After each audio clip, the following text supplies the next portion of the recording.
um tema importante para ser debatido em época de carnaval.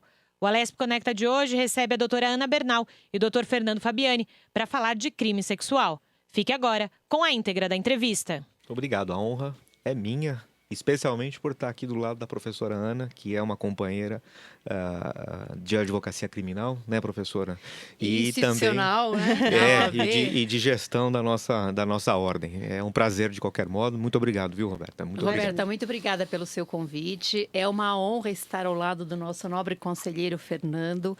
E seguimos juntos nessa trilha da instituição OAB. É verdade. Olha, já fico feliz então, porque já estão bem entrosados, pelo que eu percebi aqui, né? A gente estava conversando nos bastidores, né? Então, sejam bem-vindos mais uma vez. E vamos começar falando um pouquinho sobre a Lei 13.718, que entrou em vigor em 2018, né? Fala um pouquinho pra gente o que é essa lei. Bom, a Lei 13.718, que entrou em vigor em 2018, como você falou, Roberta, ela veio para incluir novos tipos penais visando assegurar a dignidade sexual. Então, ela prevê penas mais severas de até 5 anos, por exemplo, trouxe uma pena de até 5 anos para aquele que tem o comportamento de uma masturbação no transporte público. Tá. Isso até foi para coibir aquelas questões que houve uma demanda em massa na mídia, então isso foi reparado dessa forma. Também houve uma pena maior para o estupro coletivo. Então, a partir desse momento, também se deu mais severidade à punição daqueles que divulgam cenas de estupro ou de pornografia ou de nudez. Então, tudo isso foi majorado, as penas foram majoradas, e sempre visando a dignidade sexual. Uma pessoa que pratica hoje um ato libidinoso é punida com severidade, o que antes não era. Foi revogado o artigo 61 da lei de... me ajuda, colega, que me esqueci. A 61 das contravenções penais. Isso, exatamente. Onde anteriormente essa conduta não era criminalizada e hoje é criminalizada com maior severidade. E houve outras alterações também, que já havia, então, o ato, quem pratica uma conduta de... atentado violento ao pudor, hoje é o mesmo tipo penal que o estupro, não havendo mais a necessidade da penetração vaginal para ser caracterizado o estupro. Ah, entendi. Então, se a pessoa, de repente, sofrer, vamos supor, um beijo que ela não estava concedendo, isso é considerado um estupro? Desde que a vítima não tenha vontade disso, então qualquer atentado violento, não é se for um beijo que não haja uma violência, não podemos considerar, agora não vai virar tudo estupro, mas desde que haja essa questão da violência, atentado violento, então a palavra penal já diz, violento, isso sim é caracterizado estupro, porque anteriormente, isso já antes de 2009, era necessário que houvesse efetivamente a penetração vaginal. Hoje não mais se exige que haja. Então, o atentado violento, e aí fica um alerta, né, para aquelas pessoas que de fato acham que o outro tem que estar ao teu dispor quando você quer. Então, se houver violência para forçar qualquer situação de cunho sexual, isso sim é considerado estupro. Então, houve a majoração da pena também para quando a vítima é menor do que 18 anos e maior do que 14, temos a pena majorada. Mais ou menos as alterações foram essas, aí eu deixo a complementação aqui para o colega Dr. Fernando. Claro. Então, vamos lá. Posso Pode, fazer uma ponderação? claro. Uma vez mais, um prazer, viu, professora Ana? Falar depois da professora é complexo porque ela já esgota a matéria de bate-pronto. Não, eu só pincelei. É a nossa autoridade inconteste na matéria, mas eu, particularmente, acho que valeria a pena a gente fazer uma ponderação muito, muito própria, porque a gente fala muito da história da dignidade sexual, né? E a moçada que está nos ouvindo aí precisa prestar atenção, segundo eu penso, no que significa dignidade sexual, né? Dignidade sexual foi um termo utilizado pelo legislador ordinário, né? Aquele que faz o Código Penal, desde 2009. em substituição aos tais crimes contra os costumes, que até então era o valor que o legislador penal tutelava, né? Tá. Aí entrava naquela época a história de mulher honesta em um dos tipos, né? Que hoje, obviamente, é um absurdo você ter um legislador que trabalha esse tipo de termo, né? De mulher honesta e tudo mais. Muito que bem. Resolveu-se tutelar, portanto, o que nós chamamos de dignidade sexual. E o que é isso? Dignidade sexual, é muito bom que o pessoal entenda de onde isso vem, é espécie de um gênero chamado dignidade humana. Os estudiosos da matéria, né, sem aqui me fazer num tom professoral, pelo amor de Deus, né Roberto? Compreende 5 grandes dimensões. Nós temos a dimensão física, né? Tá. Nós temos a dimensão moral, nós temos a dimensão intelectual, nós temos a dimensão religiosa e, por fim, a dimensão chamada sucessão. Essa dimensão sucessão enquadra o direito que todo ser humano tem, né? O ser humano, a rigor, para tender para a felicidade, não que, obviamente, nós sejamos felizes o tempo todo, não somos e não seremos jamais. Não seremos, mas, exatamente. para tender para a felicidade, ele precisa estar atendido nesses cinco grandes plexos, né? Nessas 5 grandes dimensões, Tá. né? Então, óbvio, fisicamente, moralmente, intelectualmente, na sua fé, no sentido de que o Estado não pode dizer que tipo de fé ele professa ou não, Tá. né? E a questão da sucessão no sentido de não ter uma intervenção estatal em quantos filhos você vai ter ou você vai deixar de ter. E perceba que essa é uma discussão interessante, porque, por exemplo, em certos lugares da China, o Estado diz quantos filhos você pode ter, ainda hoje. No Canadá, Complicado. por exemplo, né, que também é um país que interfere nessa lógica, quanto mais filhos você tiver, por exemplo, menos imposto você paga. Ou seja, o Estado está dizendo para você, tenha mais filhos. Né? O Japão, a mesma coisa. Então, esse plexo chamado sucessão enquadra a dignidade sexual no sentido de que eu tenho que ser livre para fazer as minhas próprias escolhas e tenho que ser preservado na minha dignidade, aí sim, a minha dignidade sexual. E é exatamente dentro dessa construção, porque, volto a insistir, é espécie do gênero dignidade humana, tá certo? Que o legislador, desde 2009, vem fazendo mudanças de lógica, né? Dessa alteração de crimes contra os costumes, ou eventualmente investir na linha das contravenções penais, né? Que seriam condutas de menor potencial lesivo, para entender que a dignidade sexual ela é fundamental para que o ser humano tenda para a felicidade, né? E aí, nós tivemos uma grande mudança em 2009, né? Ao se introduzir essa lógica da dignidade. E agora, em 2018, né? E aí é o assunto do momento, né, professora Ana? Aí nós temos a ideia de coibir a questão como a professora Ana falou, né, da masturbação em público. Nós temos aí a questão que é fundamental, e a moçada tem que ficar esperta, né, sobre a questão do tal do revenge porn, não é isso? E assim, a moçada sabe ou do que se pornografia de vingança para os jovens que ainda não tinham a familiaridade com a palavra. Exatamente. E a professora Ana muito feliz no sentido de chamar atenção para o endurecimento das penas, né? Você vê, hoje nós temos aí, por exemplo, na lógica do artigo 218C, salvo o melhor juízo, que foi introduzido pela lei agora 2018, o 218C já começa a falar de reclusão e, por exemplo, no caso do revenge porn, ou da vingança da pornografia. Se a prévia relação íntima entre o sujeito que pratica a conduta e a vítima, a pena é agravada. Né? Olha. Então, se a pena é agravada, ela começa, salvo o melhor juízo, de 1 a 5 anos. Se ela é agravada nessa lógica de que o sujeito tinha uma relação íntima prévia, né? Você, por exemplo, não poderá gozar dos benefícios de uma eventual suspensão processual. Né? Significa dizer que o processo terá que ir até o fim necessariamente, né? Porque você não pode, inclusive, nem apenar com 1 ano, né? E a suspensão, nesse caso, poderia ser feita se você tivesse uma pena só de 1 ano. Então, tudo isso para a moçada, né, professora? Tudo isso para a moçada ficar esperta. Até porque o estupro hoje, só para complementar o que o nosso nobre colega conselheiro disse, ele é considerado crime hediondo. O que isso significa? O crime hediondo no Brasil, para quem nos ouve e não sabe ainda o que é o crime considerado mais grave, de maior gravidade. Então, eles são apenados sem fiança, ou seja, são inafiançáveis. E também o crime hediondo, ele é imprescritível. Então, isso é um alerta também aí para quem acha... imprescritível, ele não prescreve. Tá, é crime de... Hediondo. Hediondo. Isso, ele vem na Lei 8.072 de 90, está lá previsto no artigo 1º, inciso 5º, se eu não salvo engano, que deixa o estupro como um crime hediondo. Eu queria fazer também só um alerta para a moçada, chamando de moçada, já que esse é um programa de jovens e não jovens também, em relação ao estupro, ou relacionamento, porque os menores tendem a chamar, ou os adolescentes a chamar a relação com uma menor de 14 anos, eu estou namorando. Se houver uma relação sexual com uma menor de 14 anos, a partir dessa alteração também, é considerado estupro de vulnerável.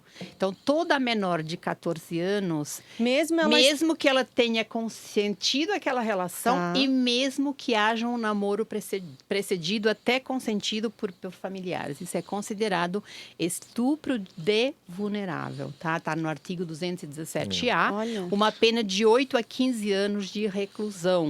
Que é uma pena bem... uma discussão interessante essa, né? A professora Ana realmente faz uma ponderação muito bacana. Até porque né?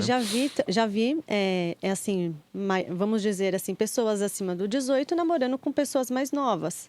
Pois é. Não que não possa namorar. Pode, entenda. né? Agora, Mas... se a relação sexual for antes dos 14 anos, aí que nós não temos uma relação em si estupro de vulnerável.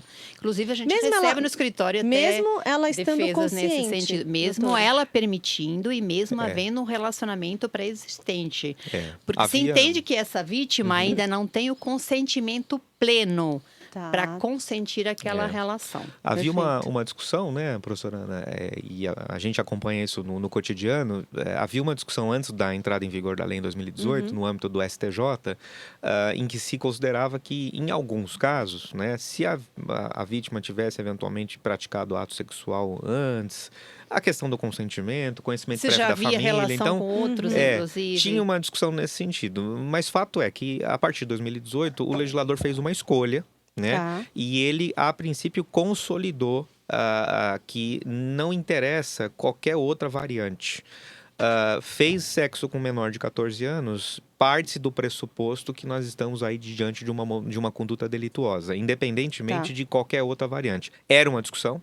Essa discussão eu Foi imagino... simulada, inclusive. Exatamente. Súmula 593, eu peguei alguns casos no escritório e, assim, é difícil a gente fazer essas ponderações às vezes, porque eu tive um caso, por exemplo, de um garoto salvo melhor dia, que ele tinha 20 ou 21 anos, né? E ele era professor de inglês. Conheceu essa garota tinha 12 para 13 anos de idade. Por ocasião da instrução do processo, ela compareceu no processo e ela era uma pessoa que ela tinha quase 2 metros de altura, menina. Assim, bem desenvolvida e tudo mais. A idade, né? Mas, volto a insistir, a professora Ana, muito feliz nesse sentido. O legislador fez uma opção e portanto, não há o que se ponderar daí para diante. Porque tinha realmente uma discussão e, a partir de 2018, essas demais variantes, se conhecia, se não conhecia, se tem capacidade de avaliar. Um aspecto de ser mais velha que 14 anos. Exatamente. Isso se pegava até as redes sociais, nós advogados fazíamos muito isso. Olha, não aparentava ter menos de 14 anos. De fato, a gente ainda faz isso, mas já foi simulado. Tá. Deixa eu tirar agora uma dúvida com vocês, que agora até é uma dúvida que surgiu em decorrente dessa conversa aqui. Quando os dois são de menores e cometem o ato, e nesse ato a menina acaba engravidando, enfim... Como é que procede nesses casos?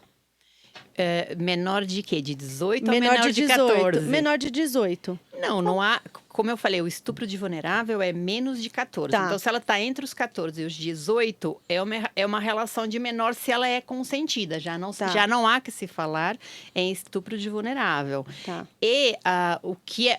Anteriormente, a lei que entrou em vigor em 2018, todos os crimes sexuais, a vítima precisava pedir o processamento desses crimes. Ou seja, hoje, com a alteração, esses crimes eles são de ação penal pública incondicionada. O que isso significa, traduzindo para quem nos escuta? Não mais é necessário a vítima se dirigir para que esse crime seja processado. O Estado tem todo o interesse em processar esse crime.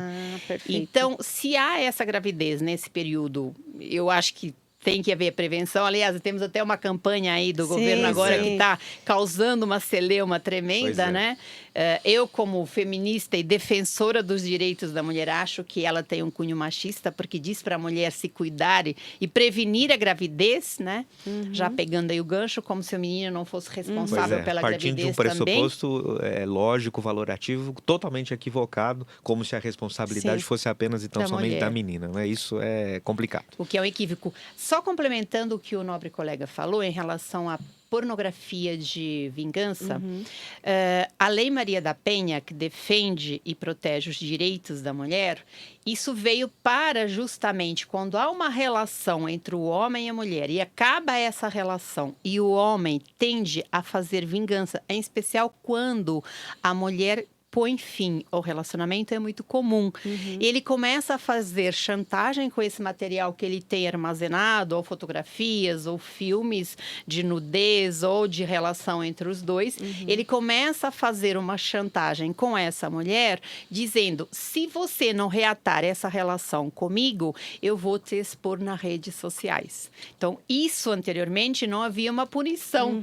Era muito difícil. Hoje, com a alteração em 2018, então, foi alterada e com muita sagacidade, porque realmente era uma questão muito complicada, uma mulher ver exposta na rede, expor tudo na rede social de um relacionamento que ela havia tido anteriormente. No primeiro bloco do Alesp Conecta, a doutora Ana e o doutor Fernando falaram sobre a Lei 13.718 de 2018, que inclui penas mais severas para comportamentos sociais inadequados.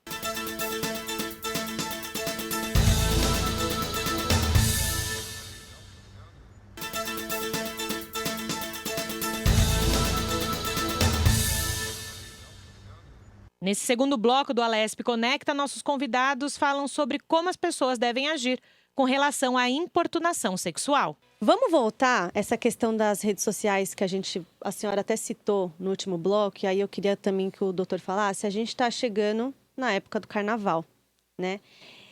O que a gente precisa explicar aí para esses jovens que vão pular bloquinhos, enfim? Muito se fala também, nesse momento que o pessoal está ali, vou usar um termo aqui que todos vão me entender. A questão da pessoa ser encoxada, né? Eu acho que esse é um termo que se fala muito. Vamos explicar como é que as pessoas devem agir nesse momento, enfim. Pois bom, carnaval chegando, né? Aqui na Casa do Povo Paulista, a gente pode, antes de mais nada, falar o seguinte: carnaval é época de diversão, portanto, moçada, divirtam-se. Vírgula. Exatamente. Desde que, óbvio, com esse cuidado em relação à dignidade das outras pessoas, não é verdade? A lógica que está por trás disso é essa. E assim, nós temos aí, afora o tipo do artigo 218, né, a conduta descrita no artigo 218, C, que vai falando sobre o tal do pornô de vingança, etc, etc, etc. Nós temos aí, por exemplo, salvo o melhor juízo, acho que o artigo 216, que também coíbe que se gravem, por exemplo, imagens sem o consentimento, imagens de intimidade sexual sem o consentimento da vítima. Isso de per si, ainda que você não distribua, ainda que você não passe para frente, isso de per si já é uma conduta que também é uma prática delituosa, né? A lógica da importunação sexual também está em pleno vigor, né? Razão pela qual, e aí acho que a professora Ana pode falar, obviamente, muito melhor do que eu, nós temos aí já campanhas já de outros anos, né? Graças a Deus também com muita consciência da meninada, da meninada mais jovem, naquela lógica do hashtag lá não, né? Não então, é bom que as pessoas não acreditem. vale tanto para a menina quanto para o menino, Pois tanto para o homem quanto para a mulher. Exatamente. É bom que as pessoas acreditem de fato, né? Infelizmente, o nosso país ainda tem essa lógica de que a lei pega, a lei não pega e tudo mais, mas veja só, a autoridade policial, ela está plenamente aparelhada para poder, por exemplo, tutelar uma linha de uma importunação sexual quando o sujeito, né, homens e mulheres, caminham nessa lógica de que não é não e ainda assim são abusados. Isso, infelizmente, acontece bastante, né? na época do carnaval em especial, e a escusa de que, nós estamos no carnaval. Veja, não queremos construir aqui uma sociedade de puritanos, a lógica não é essa, sexo é muito bom, é saudável, e insisto, faz parte desse plexo de dignidade, né? Desse conjunto de dignidade humana. Agora, limites nesse sentido, porque você de fato não pode ultrapassar a esfera de direito do terceiro, né? Portanto, a moçada aí, né, professora? Não é não. Não é né? não. Até porque o estupro também, é só aqui uma parte, ele ocorre tanto com o sexo feminino quanto com o sexo masculino. Então, as mulheres também podem cair no crime de importunação sexual, que nem esse que você acabou de falar, uma encoxada. E hoje é muito fácil a prova, porque São Paulo ela é gravada por toda a parte, tanto na rua, lugares públicos, temos filmagens, então cautela, realmente respeitem a dignidade do outro. Quando você adentra na dignidade do outro, você tem uma consequência, se ele não te autorizar.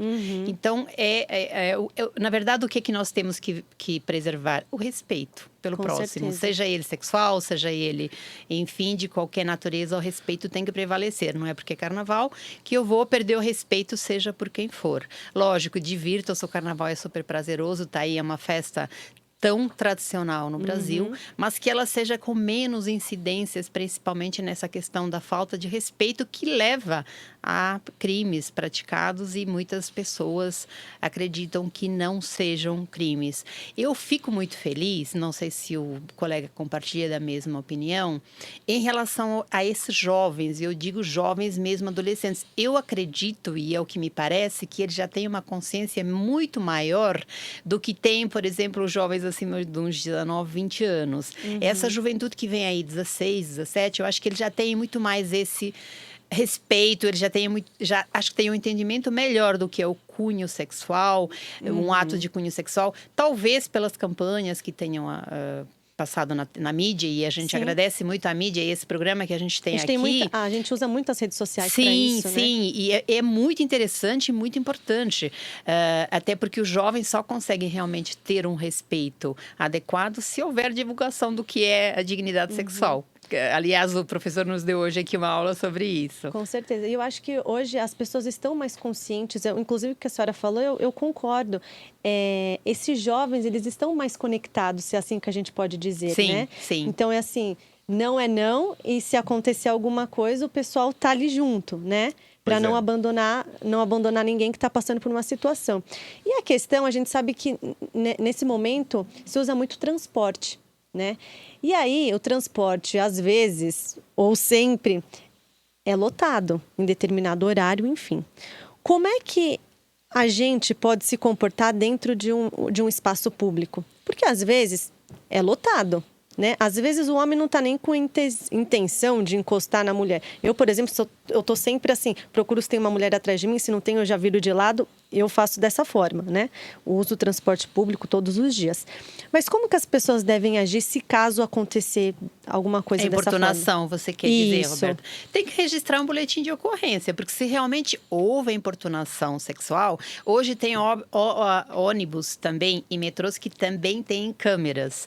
Mas se houve de fato a importunação, obviamente que não é qualquer esbarrão na entrada do ônibus que pode acontecer, mas tanto nós quanto o homem, acho que a gente sabe de diferenciar o que é de fato um encosto sem querer ou uma importunação. É crime, está previsto no Código Penal, tem amparo legal, então tem que fazer o registro na delegacia. Sim, nós temos que coibir, a lei tem que ser cumprida, não é, como o nosso colega falou, não é pega ou não pega, a lei está aí, ela tem que ser cumprida por todos nós, por homens e mulheres, veja. Então, eu acredito que o caminho, sim, é o registro dessa ocorrência para que esse infrator vá ser punido efetivamente por aquilo que ele praticou. Pois é, né? Salvo o melhor juízo, acho que no metrô, inclusive, existem até instruções bem peremptórias nesse sentido, né? Dizendo que você precisa reportar isso para os seguranças do metrô. Me lembro, no auge dessa discussão aí da importunação, aqueles episódios ocorridos aqui na Avenida Paulista, né? Nos ônibus, Sim, nos né? ônibus. Então, o ônibus, o motorista mesmo fechou o ônibus e chamou a polícia, que por um acaso estava passando naquela oportunidade, a polícia militar, e me parece que flagranciaram os sujeitos lá. Um deles, inclusive, até talvez era até inimputável, né? Porque me parece que ele tinha feito essa prática diversas vezes. Então, assim, é realmente uma mudança de cultura, é realmente uma mudança de valores. Eu enxergo sempre o copo meio cheio, não meio vazio nesse caso. Eu acho que a molecada realmente está mais esperta. Me lembro da minha mãe, né? Que provavelmente está nos ouvindo aí. Um beijo, viu, mãe? Do alto dos seus 74 anos, minha mãe, residente em Santo André, ia trabalhar em São Paulo, né? Na Lapa, e pegava trem todo dia para ir e voltar. E a minha mãe, diversas vezes, não foi uma nem duas, me contou que ela foi vítima desse tipo de importunação, né? E que presenciou centenas de vezes isso nos trens daquela oportunidade. Isso nos anos 60, 70. Bom, o que acontecia naquela época? Nada. Zero, né? E assim, ainda se culpava, na maior parte das vezes, como se fazia até pouco tempo atrás, a vítima. Também, olha a roupa que ela tá usando. Essas conversas que, graças a Deus, a gente não tá tentando, né? Não ouvir mais. Mesmo vivendo um contexto meio complexo. Eu acho que as pessoas estão até mais corajosas agora. Pois é, né? Sim. Então, a linha é essa. Se houver, e a gente sabe, ninguém é bobo, né? Quando tiver um episódio de importunação, ou quando se iniciar, imagino que a pessoa tem que ser avisada, tipo, amigo, né? Ou amiga, né? Ó, peraí, né? Continuou, tem testemunha, se socorra das autoridades, né? Por exemplo, dos seguranças do metrô, que são seguranças contratadas exatamente para apaziguar esse tipo de situação. Se eu não estou engano, o metrô tem um telefone disposto nos vidros das cabines para denunciar essas cenas de importunação. E chegou na delegacia, né? Tem que registrar, tem que falar com o delegado, que é a autoridade judiciária máxima na delegacia, tem que conversar com o escrivão e tem que registrar, porque afinal de contas, inclusive, o registro ajuda a política de segurança pública, né? Porque a partir do momento em que os registros aparecem, os gestores da segurança pública têm mais capacidade de alocar força policial para coibir esse tipo de comportamento, né? Então, com certeza. É bem por aí, viu? Quem estiver nos ouvindo aí, não deixe de notificar, não.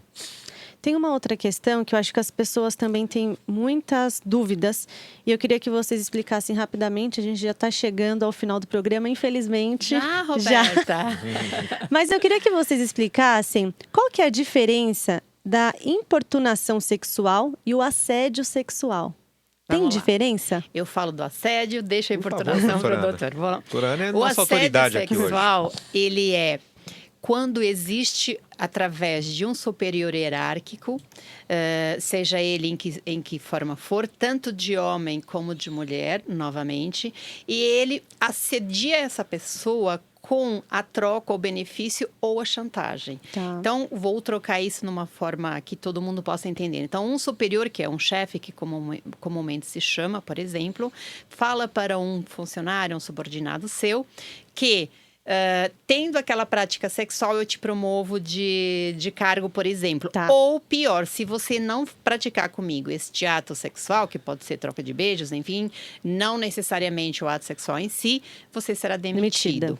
É algo que afronta e existe, está muito presente, infelizmente, no âmbito profissional, em especial para as mulheres. Eu disse que ele tanto pode ocorrer como para o sexo feminino, como para o masculino, mas infelizmente a mulher ainda é vítima. E há muita mulher que impede a evolução da sua carreira profissional por conta do assédio sexual. É algo que atrasa, retarda, e muitas dessas mulheres, para não cederem a esse assédio, elas acabam se demitindo. E retornar ao mercado de trabalho depois é muito difícil, tendo em vista que ela sofreu um dano psicológico. E às vezes ela acaba nem denunciando por medo de queimá-la, né? Exatamente. Eu vou me queimar no mercado de trabalho, então eu fui demitida, deixa pra lá, enfim, né? Exatamente. Pois é, vejam o que aconteceu nesse episódio recente daquele produtor lá em Hollywood, né? Que ocasionou aquela campanha do #MeToo, não é isso? As primeiras denúncias foram completamente desacreditadas, né? E desencorajadas, aliás, porque o mercado era muito pequeno e é muito pequeno em Hollywood, né? E a gente percebe que, infelizmente, isso acontece ainda em todos os lugares do mundo. Portanto, o assédio pressupõe essa relação hierárquica, né? Essa relação em que há essa chantagem, como bem ponderou a professora Ana. E na importância importunação, salvo o menor juízo, me parece que essa condição não precisa necessariamente estar presente, né? Tá. Então, a diferença está aí, o assédio tem impacto na conduta criminal, na lógica criminal, mas tem impacto também na esfera civil, tem impacto no meio ambiente do trabalho, né? Sim. E a gente tem que também abrir os olhos em relação a essa questão, né? Para quem é um pouquinho mais antigo, eu, graças a Deus, eu e a professora Ana somos muito jovens ainda, então a gente Com certeza. Somos todos jovens. Nós ouvimos falar, né? Mas para quem é um pouquinho mais antigo e está nos ouvindo, nós não podemos mais fazer a lógica do teste do sofá, viu, senhores? Então acabou essa conversa, Acabou. né? Isso é coisa do passado. Pois é. Exatamente. Bom, eu queria agradecer mais uma vez a presença de vocês por esclarecer sobre essas dúvidas, né, da dignidade sexual, do crime de dignidade sexual, porque eu acho que ainda pairava algumas dúvidas aí, foram muito bem esclarecidas. E muito obrigada novamente. Roberta, eu agradeço imensamente o convite. Quero dizer que foi uma das entrevistas mais prazerosas que eu já tive a oportunidade muito obrigada. de dar. Não só pela belíssima entrevistadora, por essa casa que nos acolhe sempre com tanto carinho, mas principalmente por ter sido ladeada pelo nobre colega, nosso conselheiro aí na OAB e parceiro de política institucional. Muito obrigada. Eu agradeço. Antes de mais nada, né, Roberta? Muito obrigado pela oportunidade. Muito obrigado aí. É um prazer e uma honra estar aqui na Casa Paulista, na Casa do Povo Paulista. Digo isso sempre para os meus alunos, que a gente tem que conhecer e tem que participar. Aqueles que não participam da política serão governados por quem participa. Portanto, vão participar. E é óbvio, estou aqui ladeado pela nossa líder aqui. Eu acompanho o trabalho da professora já há bastante tempo, né? E assim, foi realmente um prazer muito grande, porque quando a gente está diante de pessoas mais inteligentes, mais preparadas do que a gente sempre aprende, né? Então, para mim, foi um prazer fantástico, e eu espero que a gente tenha oportunidade aqui na Casa do Povo Paulista, na Ordem dos Ajudas Brasil, ou em qualquer outro lugar, porque realmente a companhia da professora Ana ilumina todos nós. Obrigado, Com certeza. viu? Obrigada, professor. Foi uma Obrigada honra. a vocês. Esse foi o Alesp Conecta de hoje. Quer rever esse e os outros programas? Entre no YouTube da Rede Alesp. Até a próxima!